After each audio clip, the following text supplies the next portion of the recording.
Shalom everybody and welcome to the Rivka journey.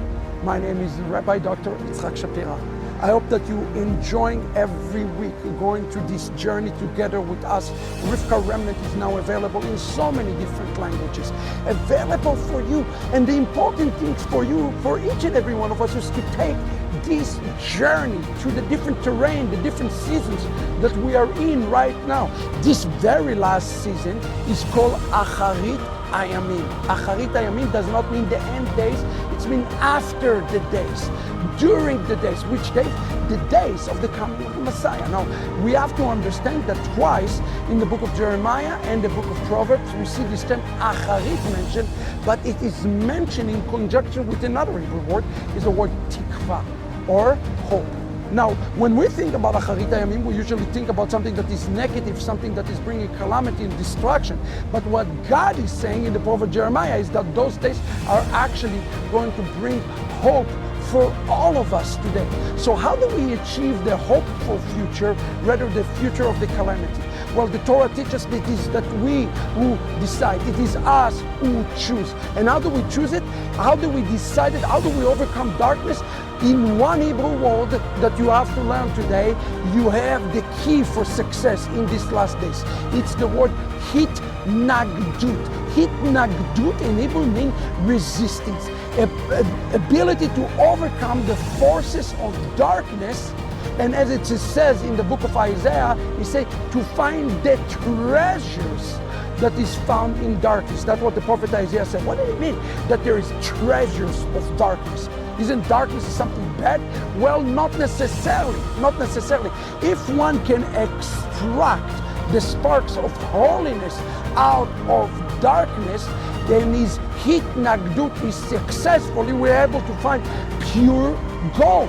So in the case of Rivka, as she is living, Laban is looking at her and saying, may you give birth to thousands of Labans.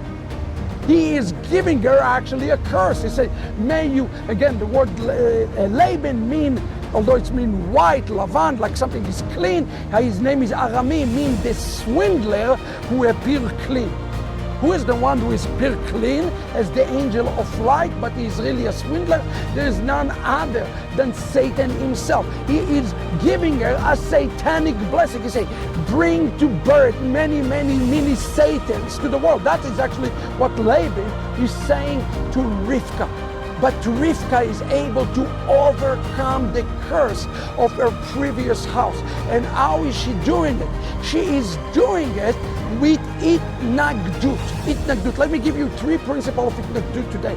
Number 1, do not look back. Do not look back. When Rivka left, she was entitled for 1 year's dowry before going there. Like in case things do not work out with Itzhak, she did not. She said, I am living today. I am living now. The method of living is critical. You live now. You do not look back. And you don't turn back. Lech lecha me'artzecha mimoledcha mibet avicha. That's it to Abraham. You're going and you're never returning back. Number 1. Number 2 is the word teren. She is going back in haste, in speed, in power. That's all part of the itnagdut. And number 3, 2 by 2. You do not go out alone. You find it in Zechariah 8:23, you find the garment of a Jew and you hold on and you walk with a Jewish person like Rivka with Eliezer that will lead you this way. And that's the key frame. If you go out without itnagdut, and as Satan continue to have victories, you cannot extract the holiness. Today you have to understand your past is not a mistake. You are not a mistake. Some of people contact me and say to me, wow, I'm so sad to my past. I'm a Catholic, or I'm Buddhist, or I'm a... Listen, friends, the reason God put you in this type of positions is that for you to be able to extract the holiness today from your past. So what you need to do is to look upon your past in such a way, say, this is not all a failed mistake. No, it is what God has granted you so that you will be able to experience even a greater resurrection. God has not made a mistake with your identity, your past, your DNA, your lineage, not at all. He has given you the past He has given you.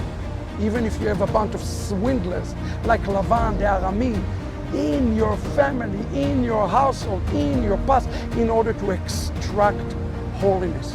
And Rivka beautifully was able to extract holiness from her past.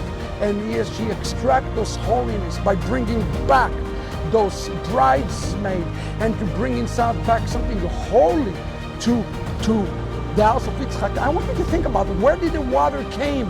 The Rachamim water, where is it? It's come from the house of the swindlers. He come from the house of the swindlers, just like in the case of Bilam. He came to curse, but then he recognized who the God of Israel is, and he said, the Spirit of the Lord rested upon him. If you recognize the past, and you look forward for the better future, where you extract the holiness from your past by looking to the future, to what's called teshuvah, shuvu, turn to another way. Guess what? Your hitnadut will turn into a spiritual victory. Yes, indeed, Rivka have to be victorious, and you will be victorious. So how do we do it? Hitnadut, resist him, and the way you resist the Satan is by extracting holiness from things that are not holy today.